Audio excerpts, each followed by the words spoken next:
का स्वागत एक स्वागत को बनाने का प्रयास, बुद्ध का उत्तर, मंत्री का उत्तर, बुद्ध की दृढ़ संकल्प, इन विषयों पर हमारे आज के अध्यक्षता करेंगे माननीय इंजीनियर रमेश चंद्र बनगोत्रा जी, जो राष्ट्रीय महासचिव जम्मू कश्मीर, लद्दाख, हिमाचल, पंजाब, चंडीगढ़ से हैं। आज के हमारे वाचन के कार हैं माननीय आजाद बोध जी, सम्यक जी भी RBM इंडिया। तो मैं माननीय अध्यक्ष जी अनुरोध करता हूँ कि मैं कार्यक्रम शुरू करने की अनुमति प्रदान करें। माननीय बनगोत्रा। नमो बुद्धाय। संचालन जी, मैं आपको प्रोग्राम शुरू करने की इजाजत देता हूँ। बहुत बहुत धन्यवाद। हमें माननीय अध्यक्ष जी से अनुमति मिल गई है। सभी अपने माइक म्यूट कर लें क्योंकि आवाज आती है। तो अब इसी को कार्यक्रम को आगे बढ़ाते हुए मैं माननीय आजाद जी से अनुरोध करूंगा कि वो आए और आज का धम्म वाचन शुरू करें। माननीय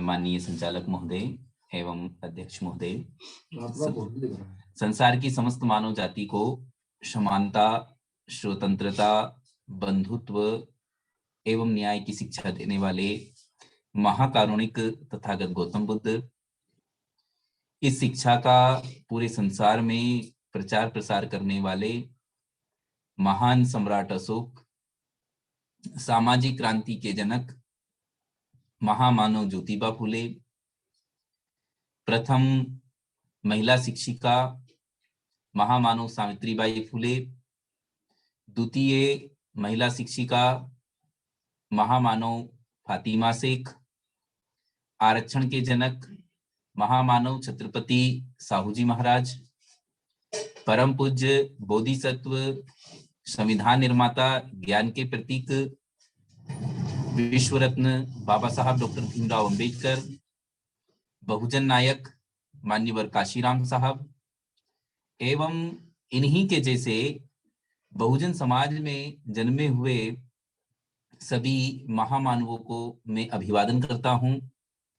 आज संत रविदास महाराज की जयंती है, तो संत तो नहीं कहना चाहिए लेकिन महामानव कहना चाहिए। तो महामानव रविदास साहब की जयंती है, तो उनको भी मैं नमन करता हूं और आप सबको सादर जय भीम, नमो बुद्धाय। पिछले बुधवार को हमने यशोधरा और राहुल से भेंट, इसके बारे में पढ़ा था। आज हम साक्यों द्वारा स्वागत इस चैप्टर से पढ़ेंगे। जब तथागत शाक्य जनपद में लौटे तो उन्होंने जनपद वासियों को दो समूहों में बटा हुआ पाया।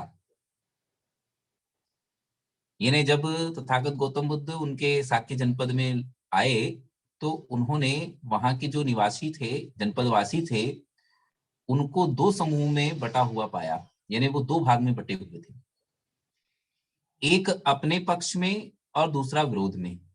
यानी एक तो तथागत गौतम बुद्ध के पक्ष में था एक भाग, और एक भाग जो था वो उनके विरोध में था तथागत गौतम बुद्ध के। क्योंकि वो रोहिणी नदी का जल विवाद हुआ था तो कुछ लोग सेनापति का समर्थन कर रहे थे, कुछ तथागत गौतम बुद्ध का समर्थन कर रहे थे।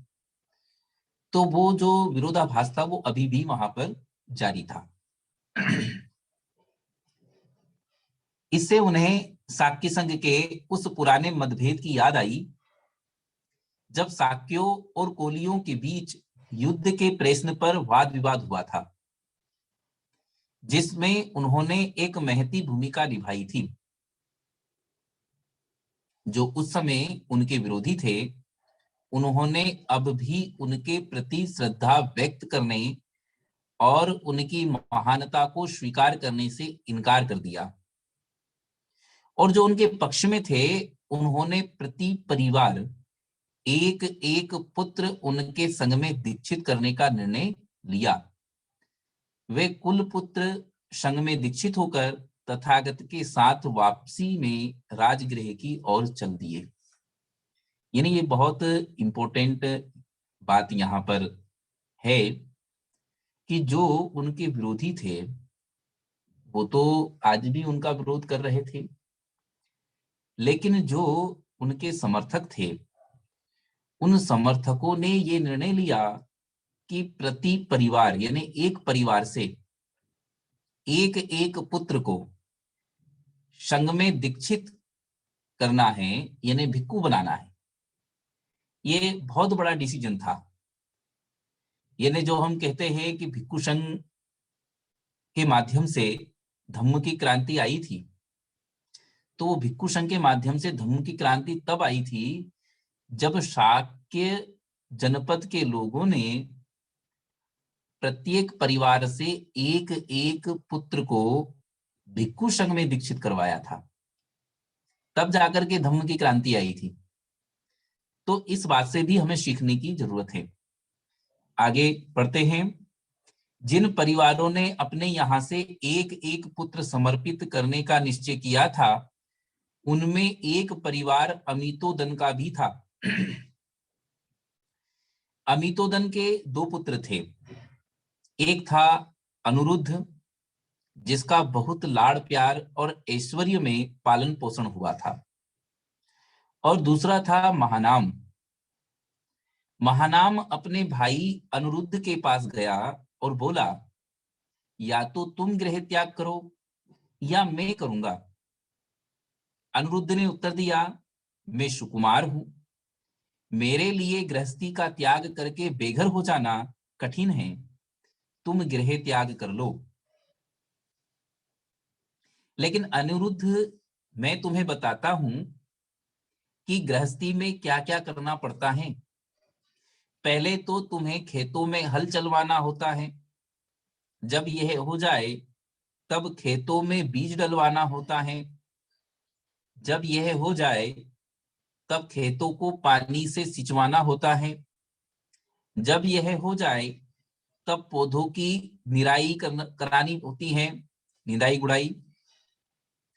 जब यह हो जाए तो फसल को कटवाना होता है, जब यह हो जाए तो फसल को उठवा कर ले जाना होता है, जब यह हो जाए तो उसकी पूली बंधवानी होती है, जब यह हो जाए तो बैलों से रोंदवाना होता है, जब यह हो जाए तो तिनके पृथक पृथक कराना होता है, जब यह हो जाए तो भूसी पृथक करानी होती है, जब यह हो जाए तो उसे फटकवाना होता है, जब यह हो जाए तो फसल को कोठों में भरवाना होता है, जब यह हो जाए तो फिर अगले वर्ष यही क्रम दोहराना होता है, और यह क्रम प्रत्येक वर्ष चालू रखना होता है, प्रत्येक वर्ष चालू रखना होता है।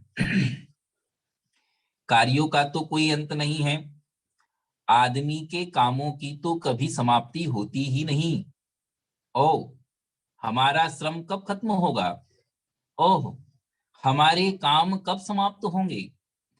इन पांचों इंद्रियों के सुख का भोग करते हुए हम कब आराम से रह सकेंगे?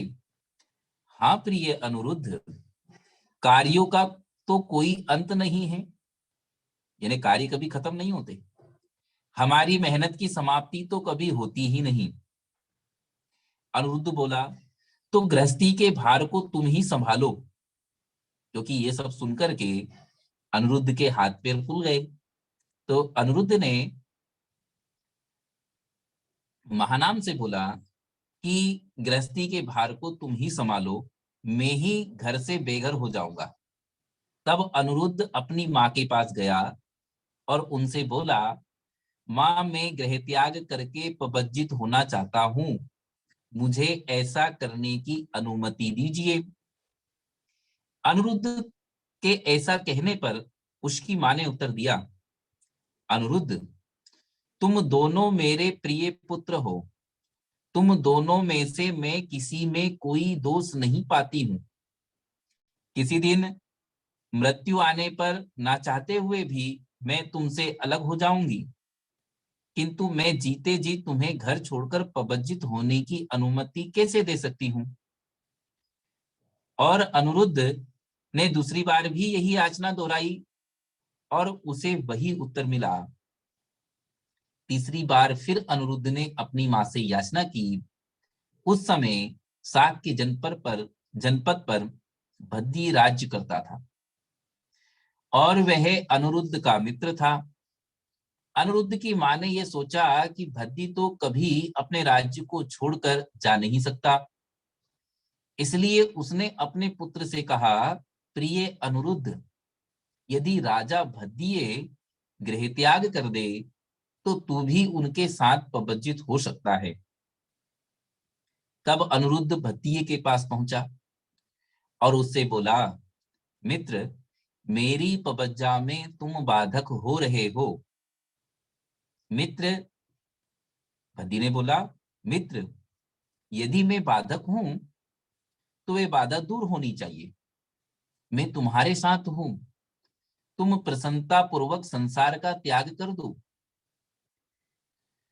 तब अनिरुद्ध ने बोला, आओ प्रिय मित्र, हम दोनों एक साथ संसार का त्याग कर दें। भद्दी बोला, मित्र, मैं संसार का त्याग करने में असमर्थ हूं। तुम इसके अतिरिक्त कुछ और करने के लिए कहो तो मैं वही करूंगा। तुम अकेले ही पबज्जित हो जाओ।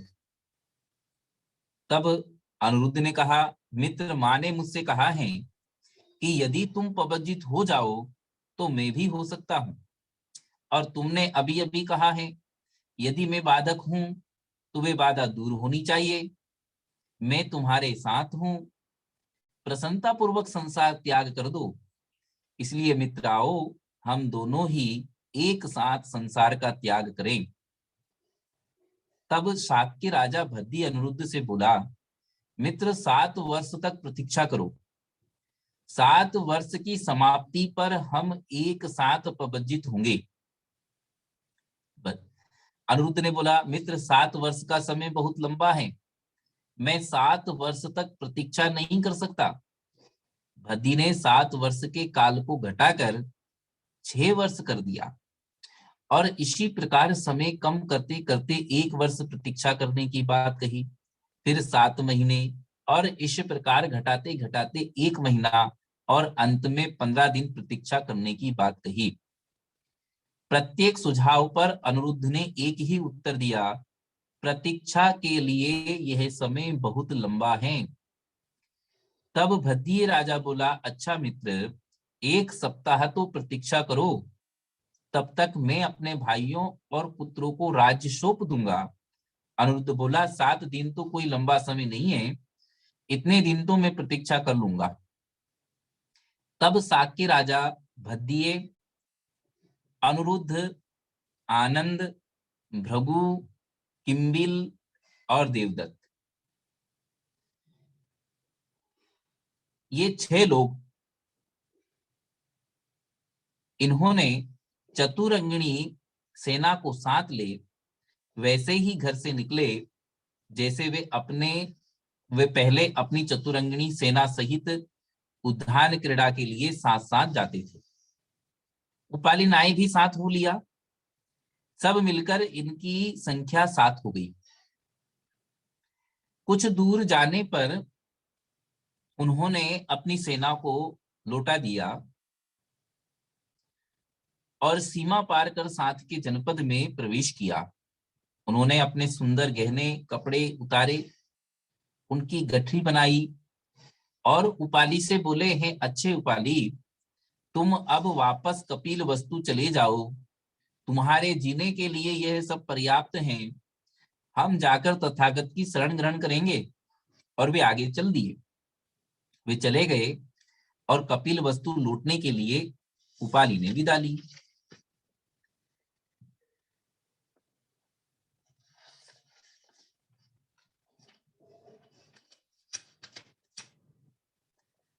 तथागत को गृहस्थ बनाने का अंतिम प्रयास।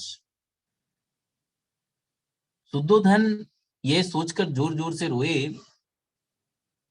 कि उनका पुत्र चला जाएगा और अब वह उन्हें फिर ना देख सकेंगे।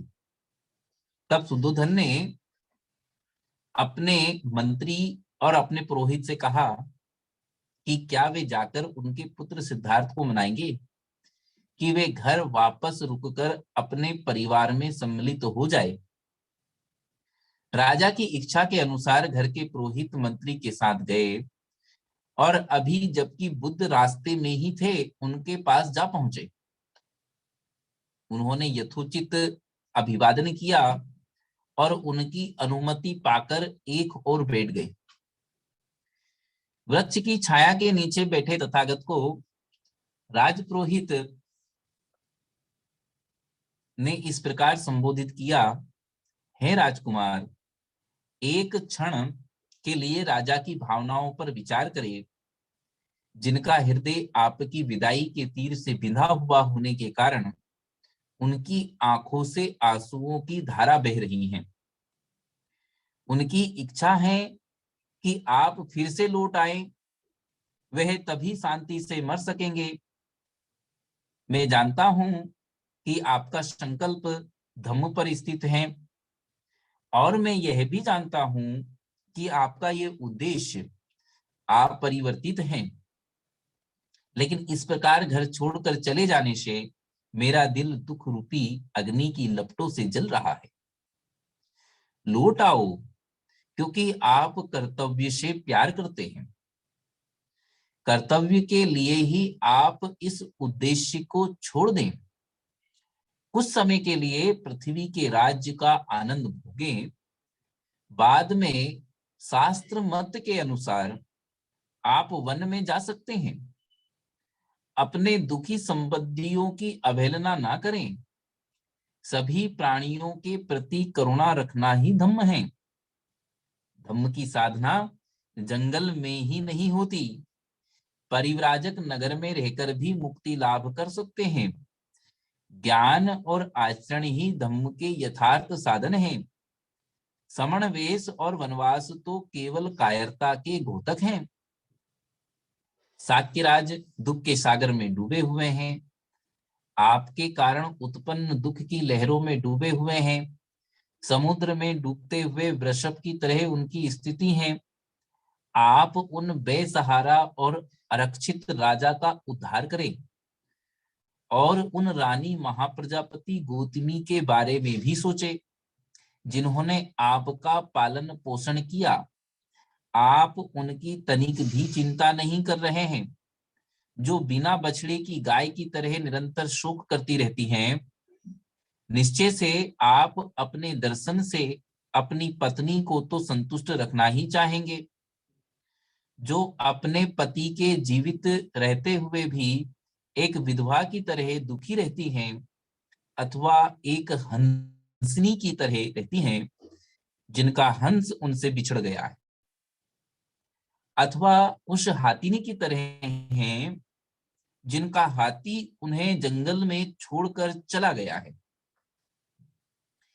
राजपुरोहित के ये वचन सुनकर तथागत ने एक क्षण सोचा, अपने सद्गुणों पर विचार किया और उसे अपना सौम्य उत्तर दिया। मेरे प्रति राजा का जो वात्सल्य भाव है, उससे मैं भली भांति परिचित हूं। विशेष रूप से वह जो उन्होंने मेरे प्रति दर्शाया है, लेकिन यह सब जानते हुए भी संसार में व्याप्त रोग और दुख से चिंतित होकर मैं अपने संबंधियों का त्याग करने के लिए विवश हूं। यदि संसार में प्रियजनों से यह वियोग ना होता तो कौन है जो अपने प्रियजनों के साथ रहने की इच्छा नहीं रखता। लेकिन एक बार ऐसा होने के बाद भी यह वियोग फिर दोबारा होकर रहेगा। इसलिए इतना प्रिय होने पर भी मैं अपने पिता को छोड़कर जा रहा हूं। लेकिन मैं इसे ठीक नहीं समझता कि तुम यह सोचो कि मैं ही राजा के दुख का कारण हूं, जबकि अपने इस स्वप्नवत समागम में भी वे भावी वियोग की चिंता से पीड़ित हैं। विभिन्न परिणामों के नाना रूपों को देखकर इसलिए इस विषय में तुम्हारा मत निश्चित होना चाहिए। ना कोई पुत्र और ना ही कोई संबंधी दुख का कारण है। यह दुख एक साथ अविद्या के कारण ही होता है, यानी अविद्या दुख का कारण है। यहाँ पर बुद्ध ने ये बात कही। कोई पुत्र, कोई संबंधी किसी के दुख का कारण नहीं होता, अविद्या दुख का कारण होती है। अज्ञान के कारण, अविद्या के कारण ही हमारे पास दुख आता है। और यदि हम अज्ञानी रहेंगे, ज्ञानवान बन जाएंगे, तो दुख हमारे पास नहीं आएगा। जैसे सड़क पर चलते यात्री बिछड़कर अपनी अपनी मंजिल की ओर चले जाते हैं, ठीक वैसे ही सभी प्राणियों के लिए समय आने पर बिछड़ना निश्चित है। तब एक बुद्धिमान आदमी किसी भी स्वजन से बिछड़ने पर क्यों दुखी हो, भले ही वह उस स्वजन से प्यार करता हो। मां के गर्भ से जन्म लेने के क्षण से ही मृत्यु का अनुबंध स्वाभाविक है। मां के गर्भ से जन्म लेने के क्षण से ही मृत्यु का अनुबंध स्वाभाविक है, यानी जिसका जन्म हुआ है उसकी मृत्यु होना निश्चित है। तो आपने अपने पुत्र के स्नेह में मेरे वनगमन को असमय क्यों कहा? जब मृत्यु निश्चित है तो फिर वनगमन असमय कैसे हो सकता है? किसी सांसारिक वस्तु को प्राप्त करने के लिए समय गलत हो सकता है। समय कभी अलग ना होने वाली चीज की तरह सभी के साथ संबद्ध है। समय संसार को नाना प्रकार के परिवर्तनों में से गुजारता है। जो समय सुख के लिए उपयुक्त है वही वास्तव में प्रशंसा के योग्य है। यह श्रेष्ठ विचार है कि एक राजा मुझे राज्य देने के इच्छुक हो, और यह एक पिता के उपयुक्त भी है, लेकिन मेरे लिए यह स्वीकार कर लेना ऐसे ही होगा जैसे कोई रोगी स्वाद के लोभ में प्रतिकूल भोजन ग्रहण कर ले।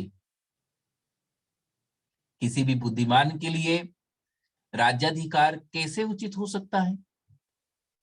यानी बुद्धिमान व्यक्ति के लिए राज्याधिकार उचित नहीं। जिसमें स्वप्न लोक है, जिसमें चिंता है, मोह है और क्लांति है, और जहां दूसरों की दासता के माध्यम से सभी मानवीय अधिकारों का उल्लंघन है। यह सोने का महल मुझे ऐसा लगता है जैसे इसमें आग लगी है। अच्छे से अच्छे भोजन विष मिले लगते हैं, और कमल के फूलों की शांत सैया पर लगता है मगरमच्छ लौट रहे हो। बुद्ध का उनके सद्गुण, ज्ञान और गरिमा के अनुरूप तृष्णा विमुक्त, तर्कपूर्ण और सार गर्भित कथन सुनकर मंत्री ने उत्तर दिया, आपका यह संकल्प एक श्रेष्ठ परामर्श है और किसी भी तरह अनुपयुक्त नहीं है, किंतु केवल वर्तमान समय के लिए अनुपयुक्त है। ये किसी भी तरह आपका कर्तव्य नहीं हो सकता कि स्नेह पूर्ण कर्तव्य के बजाय आप अपने पिता को वृद्धावस्था में दुख में छोड़कर चले जाएं। निश्चय से आपकी बुद्धि बहुत सूक्ष्म नहीं है, अथवा ये कर्तव्य धन वैभव को समझ पाने में कुशल नहीं है, जबकि किसी अदृश्य परिणाम के लिए आप विद्यमान लक्ष्य का त्याग करके जा रहे हैं। फिर कुछ कहते हैं कि पुनर्जन्म है, दूसरे विश्वास के साथ कहते हैं कि नहीं है। जब इस विषय में इतना संदेह है तो फिर यही उचित है कि आप उन भोगों का आनंद लें जो आपको प्राप्त हो रहे हैं।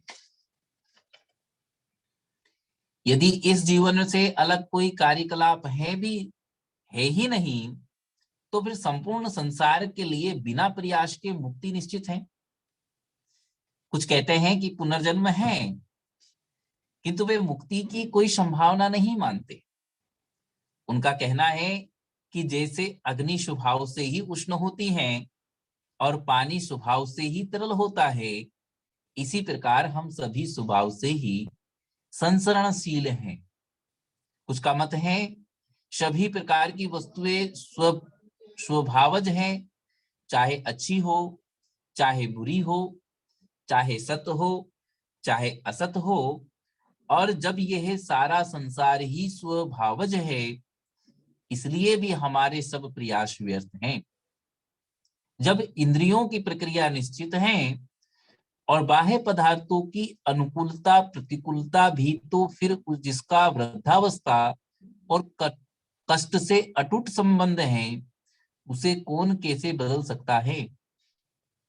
क्या यह सब प्राकृतिक ही नहीं है? पानी तो आग को बुझा देता है और आग भी पानी को भाप बनाकर उड़ा देती है। ये सभी तत्व जब मिलकर एक हो जाते हैं तो एक रूपता में संसार का निर्माण करते हैं। गर्भ में भ्रूण स्वाभाविक रूप से हाथ, पांव, पेट, पीठ और सिर द्वारा संयुक्त रूप में उत्पन्न होता है और फिर चेतना शक्ति मिल जाती है। बुद्धिमानों का कहना है कि यह सब प्राकृतिक ही है। कांटों के तीखेपन को कौन उत्पन्न करता है? अथवा पशुओं और पक्षियों के विभिन्न स्वभावों की कौन रचना करता है? ये सब प्राकृतिक ही है। कोई भी कार्य ऐसा नहीं जिसमें चेतना कारण हो, तो फिर चेतना का अस्तित्व ही कैसे हो सकता है? कुछ का कहना है कि ये सृष्टि ईश्वर की रचना है। यदि ऐसा है तो फिर किसी चेतन आत्मा के प्रयत्नशील होने की आवश्यकता ही क्या है? जो सृष्टि की गति का कारण है, वही उस गति को अवरुद्ध भी करेगा। कुछ कहते हैं कि प्राणी का जन्म और मरण दोनों आत्मा पर निर्भर करते हैं, किंतु उनका कहना है कि प्राणी का जन्म तो अनायास होता है, किंतु मुक्ति तो प्रयास द्वारा ही प्राप्त होती है। आदमी संतानोत्पत्ति द्वारा पितृ ऋण से उऋण होता है,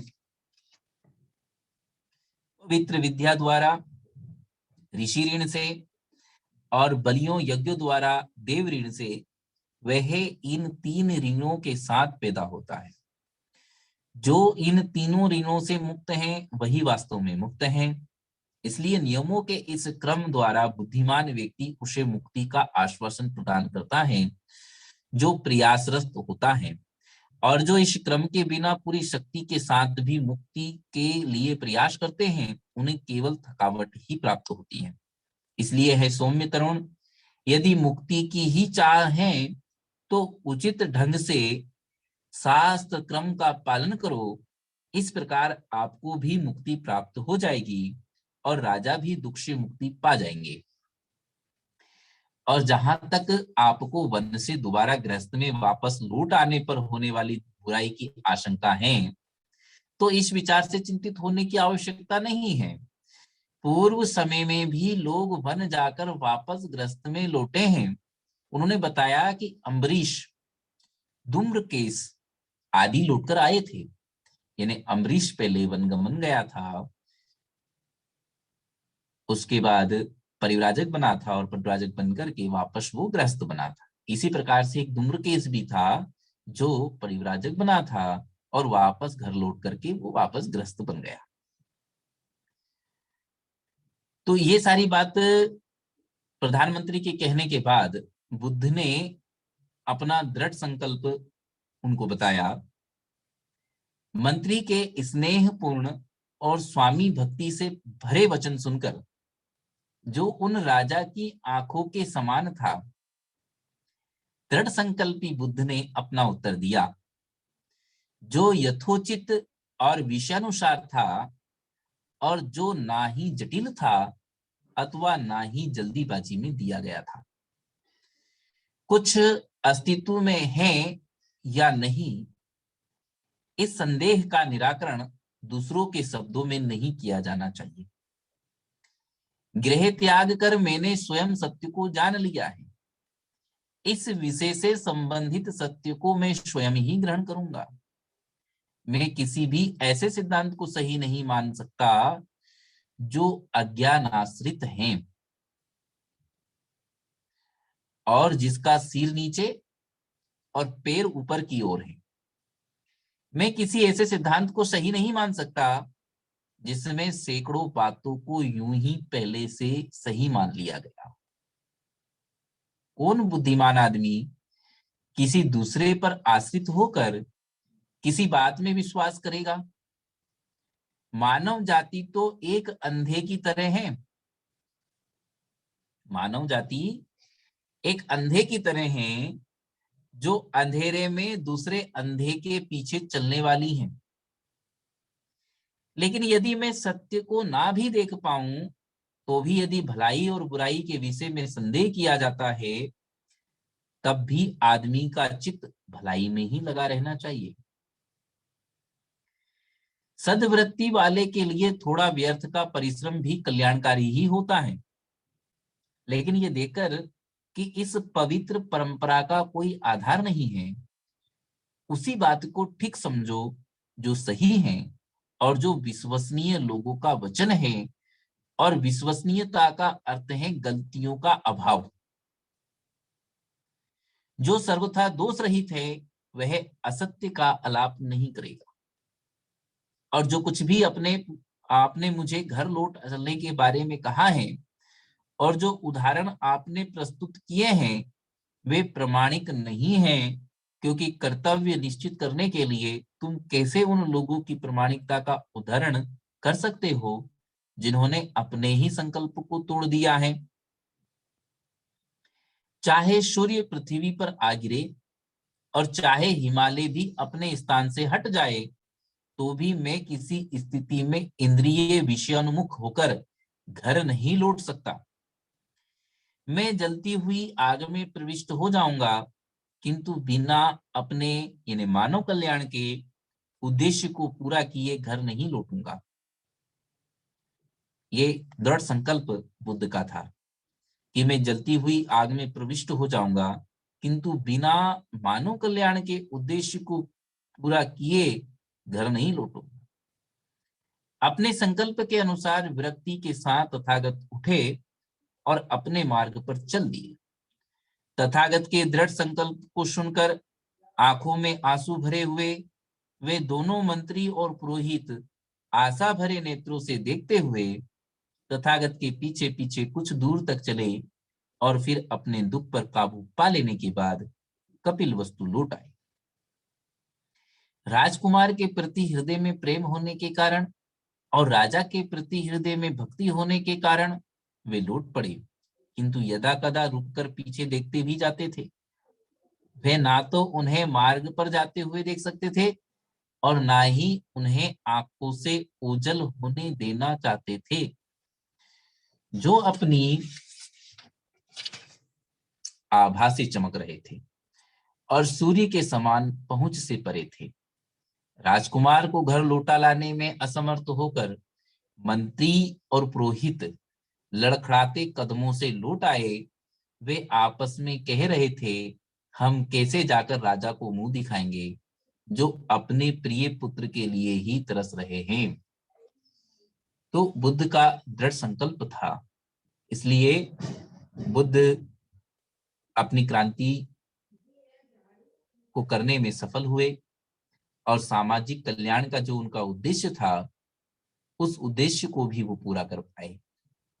यदि उनका दृढ़ संकल्प नहीं होता तो वो अपनी क्रांति नहीं कर पाते। समाज कल्याण का जो उनका उद्देश्य था उस उद्देश्य को भी वो पूरा नहीं कर पाते। जो भी समाज कल्याण करना चाहता है उसको सबसे पहले दृढ़ संकल्पित होना पड़ेगा। दृढ़ संकल्पित व्यक्ति ही समाज कल्याण कर सकता है। जो दृढ़ संकल्पित नहीं है वो समाज कल्याण नहीं कर सकता। इस चैप्टर से हमें ये शिक्षा मिलती है। देहाती ब्राह्मणों की पबज्जा। राजगृह के समीप घृतकुट पर्वत के पीछे एक गांव था जिसमें लगभग 70 ब्राह्मण परिवार रहते थे। इन लोगों को धम्म दीक्षा देने के उद्देश्य से तथागत वहां आए और एक वृक्ष के नीचे बैठ गए। लोग तथागत की भव्यतापूर्ण उपस्थिति और यशस्वी व्यक्तित्व से प्रभावित होकर उनके चारों ओर इकट्ठे हो गए। तथागत ने प्रश्न किया, तुम कब से इस पर्वत के नीचे रहते आए हो और तुम्हारा पेशा क्या है? उन्होंने उत्तर दिया, पिछली 30 पीढ़ियों से हम यहीं रहते आए हैं और हमारा पेशा पशुपालन है। उनके धार्मिक विश्वासों के बारे में पूछे जाने पर उन्होंने बताया, हम ऋतु भेद के अनुसार सूर्य, चंद्रमा, वरुण और अग्नि देवताओं की पूजा करते हैं। यदि हम में से किसी की मृत्यु हो जाती है तो हम इकट्ठे होकर प्रार्थना करते हैं कि वे ब्रह्मलोक में उत्पन्न हो और इस प्रकार पुनर्जन्म के चक्र से बच जाएं। बुद्ध ने कहा, यह सुरक्षित मार्ग नहीं है, इससे तुम्हारा कल्याण नहीं हो सकता। सही मार्ग यही है कि मेरा अनुसरण करो। बुद्ध यहाँ पर अब उनका अनुसरण करने की बात कहते हैं देहाती ब्राह्मणों से कि आप मेरा अनुसरण करो, सच्चे समण बन जाओ और पूर्ण निज संयम का अभ्यास करके निब्बान प्राप्त करो। और उन्होंने आगे ये शब्द कहे, जो सत्य को असत्य और असत्य को सत्य समझ बैठते हैं, ऐसे मिथ्या दृष्टि संपन्न लोगों को कभी सच्चा लाभ प्राप्त नहीं हो सकता। यानी जो सत्य बात को असत्य समझ बैठता है और असत्य बात को सत्य समझ बैठता है, उसे कभी भी सच्चा लाभ प्राप्त नहीं होता, यानी सही ज्ञान प्राप्त नहीं होता। जो सत्य को सत्य और असत्य को असत्य जान लेते हैं, ऐसे सम्यक दृष्टि संपन्न लोगों को ही सच्चा लाभ प्राप्त हो सकता है। यानी सम्यक दृष्टि का मतलब क्या है? सम्यक दृष्टि का मतलब है सत्य को सत्य और असत्य को असत्य जान लेना। यही सम्यक दृष्टि है। संसार में सभी जगह मृत्यु का वास है, उससे कोई बच नहीं सकता। ये समझ लेना कि जो पैदा हुआ है उसे एक ना एक दिन मरना अवश्य ही है, और इसलिए जन्म और मृत्यु के बंधन से छुटकारा पाने की इच्छा करना, इसका स्वयं अभ्यास करना ही सद्धम्म है। उन 70 ब्राह्मणों ने बुद्ध वचनों को सुनकर तुरंत भिक्षु बनने की इच्छा प्रकट की और बुद्ध द्वारा इसका स्वागत किए जाने पर उन ब्राह्मणों के केस काट दिए गए। वे सच्चे भिक्षु प्रतीत होने लगे। तब वे सब बिहार की ओर वापस चल पड़े और रास्ते में अपनी पत्नियों और परिवारों की याद से वे कुछ चिंतित हो उठे। लेकिन उसी समय भारी वर्षा हो गई और उनका आगे बढ़ना रुक गया। एक जगह रास्ते में लगभग 10 मकान थे जिनमें उन्होंने आश्रय पाया, लेकिन उनमें से एक मकान के भीतर जाने पर उन्होंने देखा कि छत में से पानी चूकर आ रहा था, इसलिए भीतर वर्षा से बच पाने की बहुत कम संभावना थी। इस अवसर के उपयुक्त बुद्ध ने कहा, जब घर की छत ठीक से ना छाई गई हो तो उसमें से वर्षा का पानी अंदर घुस ही आता है। इसी प्रकार यदि चित्त को ठीक प्रकार से संयत नहीं किया गया तो इच्छाएं, काम वासनाएं हमारे संकल्पों में से मार्ग बनाती हुई चित्त में घुस जाती है। लेकिन जब छत ठीक प्रकार से छाई गई हो तो उसमें से वर्षा का पानी अंदर नहीं आ सकता। उसी प्रकार चित्त को ठीक प्रकार से संयत करने से और ध्यान साधना करने से ऐसी काम वासनाएं, इच्छाएं पैदा नहीं हो सकती और ना ही वे हमें विचलित कर सकती हैं। उन 70 ब्राह्मणों ने इन वाक्यों को सुना। यद्यपि उन्हें विश्वास हो गया था कि उनके द्वारा काम इच्छा करना निंदनीय है, लेकिन फिर भी वे अभी संदेह यानी विचिकित्सा से मुक्त नहीं थे। इतना होने पर भी वे आगे बढ़ते चले गए। जैसे ही वे आगे बढ़े, उन्होंने पृथ्वी पर कुछ सुगंधित पदार्थ पड़ा देखा। बुद्ध ने उसकी ओर उनका ध्यान आकर्षित किया। इसके बाद थोड़ी ही दूर कुछ कूड़ा करकट पड़ा देखकर बुद्ध ने उसकी दुर्गंध की ओर उनका ध्यान आकर्षित किया और उनसे कहा, जो दुस्सिलों की संगति में रहता है वह उसी प्रकार दुस्सिल हो जाता है जैसे किसी दुर्गंध युक्त पदार्थ को ग्रहण करने वाला स्वयं दुर्गंध युक्त हो जाता है। वह उत्तरोत्तर विकृष्ट होता जाता है और अकारण दुस्सिल वृत्ति का हो जाता है। लेकिन जो बुद्धिमानों की संगति करता है वह भी वैसा ही हो जाता है जैसे किसी सुगंधित पदार्थ को ग्रहण करने वाले के शरीर में से भी सुगंध आने लगती है। वह उत्तरोत्तर बुद्धिमान हो जाता है, शीलवान होता जाता है, पूर्णता को प्राप्त होता जाता है और संतुष्ट भी हो जाता है। इन सब गाथाओं को सुनकर उन 70 ब्राह्मणों को विश्वास हो गया कि उनकी घर लौट कर काम भोग जीवन व्यतीत करने की इच्छा एक दोष युक्त मनोवृत्ति है। ऐसे विचारों से सर्वथा मुक्त होकर वे आगे बढ़ते हुए बिहार में आए और अंततः अरहत अवस्था को प्राप्त हुए। तो समय काफी हो गया है, आज के लिए हम यहीं पर जो है समापन करेंगे। आज के लिए इतना ही। आप सभी ने बहुत ध्यानपूर्वक सुना, इसलिए आप सबका बहुत बहुत साधुवाद, बहुत बहुत मंगल कामनाएं। जय भीम, नमो बुद्धाय।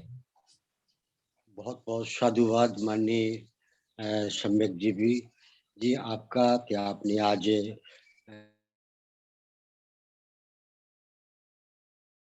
तथागत का स्वागत, तथागत को ग्रस्त बनाने की अंतिम प्रयास, बुद्ध का उत्तर, मंत्री का उत्तर और बुद्ध का दृढ़ संकल्प और देहाती ब्राह्मणों को प्रवृत्ति आदि विषयों में पर अपना प्रबोधन रखा। अब इसी कार्यक्रम को आगे बढ़ाते हुए मैं माननीय आज के हमारे अध्यक्ष महोदय माननीय इंजीनियर रमेश वनगोत्रा जी, राष्ट्रीय महासचिव प्रभारी, से अनुरोध करूंगा कि वो आए और अपना अध्यक्षीय उद्बोधन प्रस्तुत करें। माननीय वनगोत्रा साहब। जय भीम, नमो बुद्धाय। सर्वप्रथम करुणा के सागर तथागत गौतम बुद्ध के चरणों को नमन करते हुए आज के जितने ही हमारे समाज में संत महापुरुष को पैदा हुए उनको नमन करते हुए महात्मा ज्योतिराव फुले को, सावित्रीबाई फुले को, साहू जी महाराज, डॉक्टर बी आर अम्बेडकर, इन सबको नमन करते हुए हमारे राष्ट्रीय बौद्ध महासभा के संस्थापक अध्यक्ष धर्म प्रकाश भारती जी, कार्यवाहक अध्यक्ष बादल सिंह बोस जी, हमारे आचार्य इंजीनियर किशोर जी, और आज के वेबिनार में जितने भी जुड़े हुए साथी, उनको नमन करते हुए हमारे आज के संचालन कर रहे कदम जी, इन सबको नमन करते हुए जय भीम, नमो बुद्धाय। तो साथियों, आज का जो वाचन था वो हमारे सम्यक जीवी आजाद सिंह बोस जी ने बहुत ही अच्छे तरीके से उसका व्याख्यान किया है और एक एक जो उन्होंने बात कही है वो बड़ी ही अच्छे तरीके से सबको समझाने की कोशिश की है। तो आज के वाचन में जो 2-3 चीजें मैं निकल कर आई हैं वो उसका ये तात्पर्य निकलता है कि एक तो जब वो साक्य के वहां से दोबारा वहां साक्यों के पास आए तो वहां भी उन्होंने देखा कि जैसे वो छोड़कर गए थे वहां का वातावरण वैसा ही था, उसमें कोई चेंजेस नहीं आई थी। कि जो उनके साथ वाले साथी थे वो तब भी उनके साथ थे तो आज भी उनके साथ है। तो जो उनका विरोध कर रहे थे वो आज भी विरोध कर रहे हैं और तब भी वो विरोध कर रहे थे। तो ये 2-3 चीजें निकल कर आई हैं कि जो अच्छे लोग होते हैं वो चीज को बड़ी ज्यादा अच्छी तरीके से समझ लेते हैं।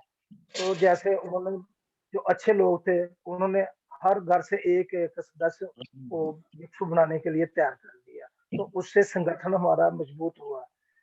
तो दूसरी बात निकल कर आई है वो ये है कि उन्होंने दोबारा उनको गृहस्थ जीवन में डालने की कोशिश की, लेकिन वो उनका एक दृढ़ संकल्प देखकर तथागत ने, जो उनका दृढ़ संकल्प था, उसको फिर उन्होंने बड़े अच्छे तरीके से अपने पिताजी को समझाया, अपने मंत्री जी को समझाया, जो पुरोहित जी थे उनको भी बड़े अच्छे तरीके से समझाने की कोशिश की।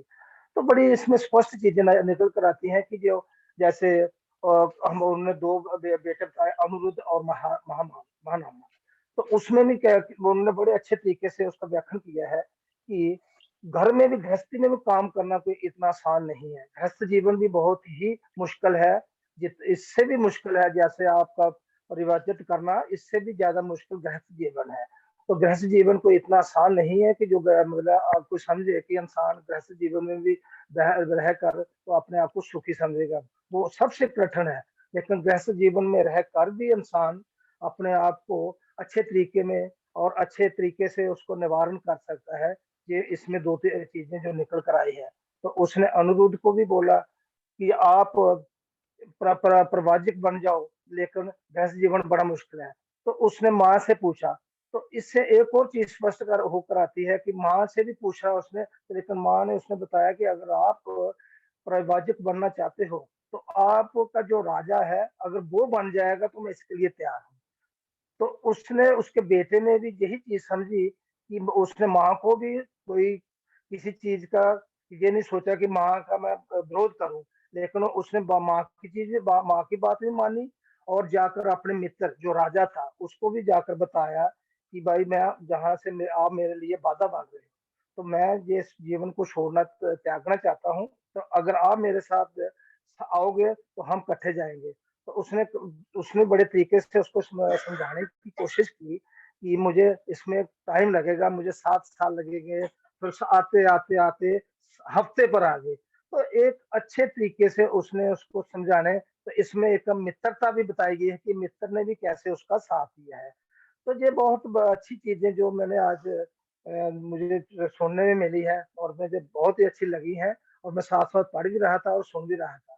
तो ये चीजें बहुत ही अच्छे तरीके से इन्होंने हमारे सम्यक जीवी आजाद सिंह बोस जी ने बताया है। तो हमें ये इसमें यही निकल कर आता है कि तथ्य यही है कि अगर आप दृढ़ संकल्प किसी भी बात पर कर लो, अगर आप ज्ञान में भी पढ़ना चाहते हो तो पढ़ाई पर भी अगर अच्छे तरीके से दृढ़ संकल्प से काम करोगे तो तभी आप तरक्की पा जाओगे। अगर आप अपना जीवन को त्यागना भी चाहते हो तो उसमें भी आपका एक कॉन्फिडेंस होना चाहिए, कॉन्फिडेंस ऐसा लेवल होना चाहिए कि आप उस पर खरा उतरे। जैसे हमारे आज तक जो हम पढ़ रहे हैं, तो हमारे तथागत गौतम बुद्ध जी ने, तो उनका एक दृढ़ संकल्प था कि उस तरीके से उनने हर चीजें उनके बाधा आई, लेकिन उनने उस बाधा को छोड़ते हुए उन्हें अपना राजपाट छोड़ा, सब कुछ छोड़ा और छोड़कर एक दृढ़ संकल्प लेकर उन्होंने अपने जीवन को आगे लेके और इस तरफ ले गए कि मैं इस महामानव को और इस जो महामानव जाति है इसका कल्याण करूंगा। तो उस कल्याण के लिए अब उन्होंने अपना सारा जीवन, सारा इस पर निछावर कर दिया। इसके लिए मानवता के लिए, समानता के लिए, बंधुता के लिए, भाईचारे के लिए। तो ये चीजें बड़ी अच्छी निकल कर आई हैं। तो बहुत ही अच्छा लगा हमारे सामक जीवी ने इसे अच्छे तरीके से इसका व्याख्यान किया। पिछले चैप्टर में भी यहाँ से अच्छा सुनने को मिला था कि किस तरह उन्होंने मतलब अपने बेटे और अपनी बीवी के साथ उनके संबंध हुए थे, तो वो भी अच्छा उन्होंने व्याख्यान किया था इस तरीके से। तो आज का बहुत ही अच्छा रहा ये वाचन। तो मैं सभी साथी जो जुड़े हैं मैं उनसे यही अनुरोध करता हूँ कि जो 7 बजे का हमारा वाचन है इसको अच्छे तरीके से सुने और इस पर विचार करें और इस पर चलने की कोशिश करें। तो साथियों, इसी के साथ मैं आज का अपना जितना भी मेरे से जो मैं बात कही है इसमें कोई अगर कोई गलती हो गई हो तो मुझे माफ करना। तो सब साथियों को जय भीम, नमो बुद्धाय। बहुत बहुत साधुवाद माननीय गुप्ता जी। आपने अपने दीक्षी उद्बोधन में उन सारे विषयों को छुआ जो आज वाचन में हमारे सामने आए, और आपने बहुत अच्छी बात कही है, तो मैं आपका बहुत बहुत साधुवाद करता हूँ। इसी कार्यक्रम को आगे बढ़ाते हुए मैं आभार और समापन हेतु माननीय यदि हमारे प्रभारी संस्थापक महोदय जी यदि हमारे बीच जुड़े हैं, तो मैं चाहूंगा कि वो आए और अपना आभार व्यक्त के साथ अपना संबोधन रखें। माननीय भारती साहब, क्या संस्थापक अध्यक्ष जी जुड़े हैं क्या? जुड़े नहीं है सर। अच्छा, तो मैं आदरणीय बादल सिंह बौद्ध जी जो हमारे कार्यवाहक अध्यक्ष हैं उनसे कहूंगा कि वो आभार व्यक्त के साथ जो है समापन की अनुमति प्रदान करेंगे। माननीय आजाद, माननीय जो है बादल सिंह बौद्ध जी। बादल बौद्ध साहब भी नहीं जुड़े हैं। अरे चलिए, तो हमारे जय भीम साहब, जय भीम, जय भीम। अरे हाँ, बहुत बहुत जुड़ा हूँ सर। अरे राष्ट्रीय बौद्ध महासभा जुड़े हैं। मैं ही तो होस्टिंग कर रहा हूँ पिछले 1 महीने से। अच्छा। तो माननीय आभार व्यक्त करने के साथ अपना उद्बोधन रखेंगे माननीय बौद्ध साहब, कार्यवाही के अध्यक्ष जी। बहुत बहुत स्वागत। बहुत बहुत साधुवाद। गुरु रविदास जयंती की सबको हार्दिक शुभकामनाएं। आज विशेष रूप से जो वाचन किया गया है उसमें एक जो घटना आती है, माँ अपने पुत्र से कहती है कि ये तेरे पिता हैं, इनके पास अक्षय निधि है, आध्यात्मिक रूप की अक्षय निधि है, स्पिरिचुअल ट्रेजरी, तो आप इसके उत्तराधिकारी हैं, आप इनसे प्राप्त करें। तो जो अविद्या है उस अविद्या को खत्म करने का इनके पास खजाना है, आप इसके उत्तराधिकारी हैं, उसको आप ग्रहण कर लीजिए। अविद्या की एक छोटी सी कहानी मैं सुनाता हूं कि अविद्या क्या होती है। एक बार अकबर ने बीरबल से कहा कि बीरबल, अविद्या क्या होती है, आप मुझे बताइए, मुझे तो अविद्या का पता नहीं, अविद्या क्या होती है। तो बीरबल ने कहा कि जहांपना मुझे 4 दिन की छुट्टी दीजिए, मैं बताता हूं कि अविद्या होती क्या है। तो उनके कथन के अनुसार उनको छुट्टी मिली और छुट्टी लेकर बीरबल बाहर जाते हैं और एक मोची से कहते हैं कि एक ऐसी जूती बनाओ, इसमें हीरे जवाहरात जड़े होने हैं और सोने और चांदी के तार से वो सिलाई होनी है। पैसे की कोई चिंता नहीं करना, पैसा जितना होगा उतना मैं आपको दूंगा। तो उन्होंने कही नाप दीजिए, नाप नहीं देना, ये 1.5 फुट लंबी और 1 बीता चौड़ी बनाना है आपको और जल्दी बना के देना है। तो उन्होंने कहा ठीक है, तीसरे दिन में ले ली। बीरबल के अनुसार मोची ने उसी प्रकार की जूती बना दी और तीसरे दिन आकर बीरबल वो जूती को ग्रहण कर लेते हैं और एक उनसे आश्वासन ले लेते हैं कि इस जूती का आप कभी जिक्र नहीं करोगे, भूल जाओ आज के बाद कि मैंने इस प्रकार की जूती बनाई हुई है। बीरबल क्या करते हैं, एक जूती अपने पास रख लेते हैं और एक जूती जाकर रात के समय मस्जिद में फेंक देते हैं। सुबह सुबह जैसे ही काजी मुल्ला आते हैं वहां के, तो वो देखते हैं कि ये बहुत लगा दी करामाती जूती कांस्ती से आई है, जरूर अल्लाह मियाँ रात में नमाज अदा करने आए होंगे और नमाज अदा करते समय जल्दी जल्दी में एक जूती इधर ही भूल गए होंगे, तो मेरे तो भागे ही खुल गए और जूती उठाई, उनने माथे से लगाई और उसको चूमी और उसको चाटी और बढ़िया सी एक गद्दी पे उसको बिठा दी जूती को। पूरी खबर धीरे धीरे अकबर तक पहुंच गई कि अल्लाह मियाँ की जूती मुझे मिल चुकी है। अल्लाह मियां ने कहा कि हो सकता है ये बात सही हो, मौलवी ने कहा है। और तीसरे दिन जैसे ही छुट्टी खत्म होती है, चौथे दिन मुंह लटकाए हुए बीरबल अकबर के दरबार में पेश हो जाते हैं कि जहांपना हमारे घर चोरी हो गई। कितना क्यों मुंह लटकाए हुए, क्या चोरी हो गया, ऐसा उसमें क्या खास था कि हमारे परदादा की एक जूती थी, एक जोड़ी थी, बहुत अच्छी थी, एक चोरी हो गई उसमें से। तो बीरबल ने से पूछा कि आपके पास एक तो होगी उसकी दूसरी, कि हाँ मेरे पास दूसरी है। तो वो बता दी बीरबल ने कि ये है। तो उन्होंने कहा कि ये जूती तो एक वहां पड़ी है मस्जिद में। उसको मौलवी पूछते हैं अल्लाह मियां की जूती समझकर। तो उन्होंने वो जूती मंगवाई और दोनों की जोड़ मिलाई कि ये जूती इनके दादा की है। तो वो जूती उनको वापस मिल जाती है। फिर वो अकबर कहते हैं कि अविद्या क्या होती है, आपने मुझे नहीं बताई, 4 दिन की छुट्टी खत्म हो गई आप। कि जिस प्रकार ये ज्योति को अल्लाह मियां की ज्योति समझकर सबने चाटा और सबने अविद्या के कारण इसको अल्लाह की ज्योति मान लिया, यही अविद्या है।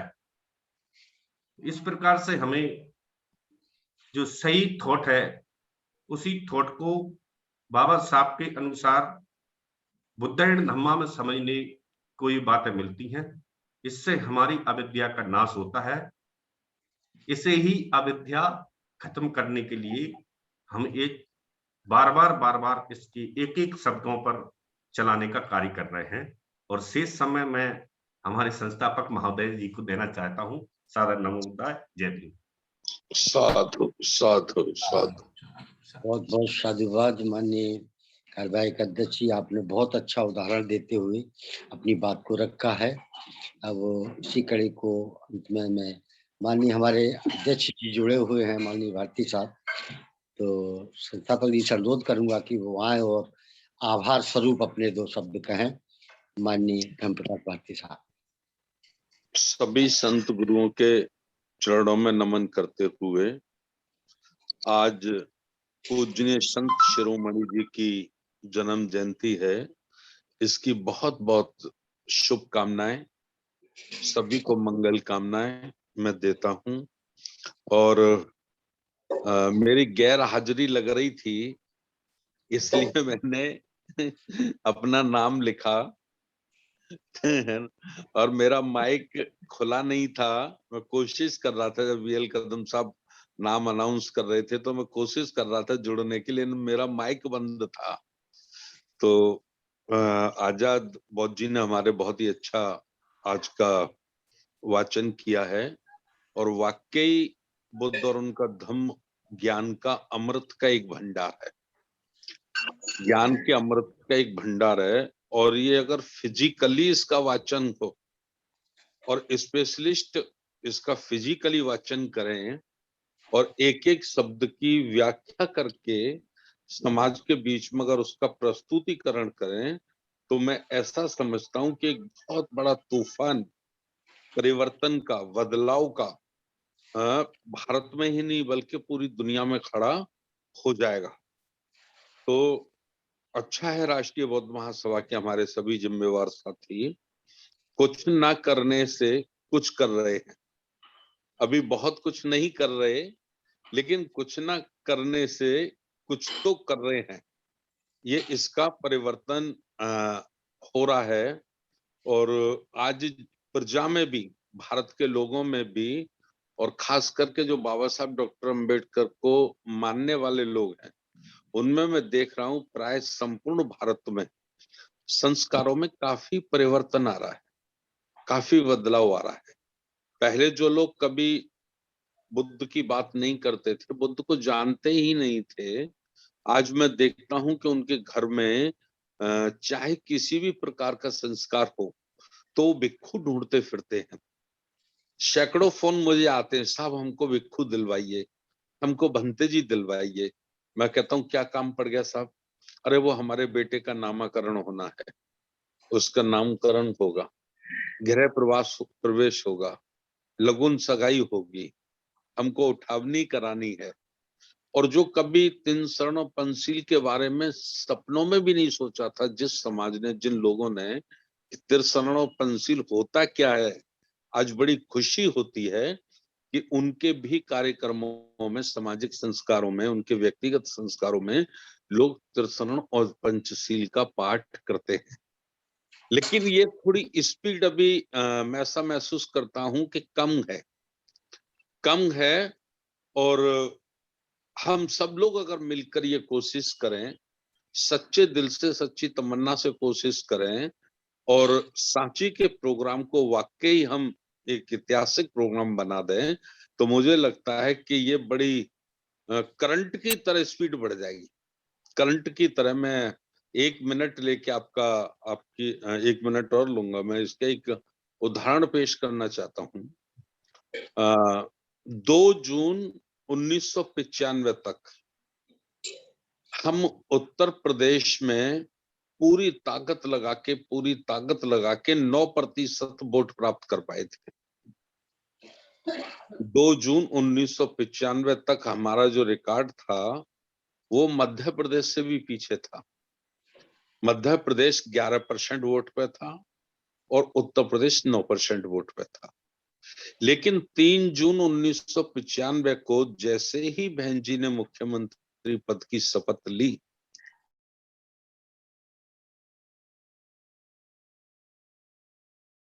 मुख्यमंत्री के रूप में हमने उनकी पहली सभा कोठी मीना बाजार में कराई, आदरणीय बहन कुमारी मायावती जी की। तो आप लोग ग्वालियर के लोग तो शायद उसमें आए होंगे, करीब के लोग हैं, लेकिन जो दूर के लोग हैं, जिनको मैं यकीन दिलाना चाहता हूं कि 4-4, 5-5 घंटे पहले से लोग बैठे थे और घरों में ताले लगा लगा के भीड़ निकली, पूरा घर और पूरा कोठी मीना बाजार तो हाउसफुल था ही, बल्कि आगरा शहर की 10 किलोमीटर 15 किलोमीटर तक की जितनी सड़कें थी सब जाम थी, इतनी भीड़ थी। और जैसे ही बहन जी का हेलीकॉप्टर उतरा तो लोग मतलब हाथ जोड़ के और उसको जमीन से माथा लगा रहे थे। मतलब एक वो काम हो गया जिसकी तमन्ना लोगों में नहीं थी। और फिर चुनाव होता है तो सीधा हमारा वोट 22% जाता है, 22% जाता है। यानी 30 वर्षों में हम 9% पे पहुंचे थे और मुख्यमंत्री की शपथ जैसे ही बहन जी ने ली तो हमारा सीधा वह वोट 22% हो गया।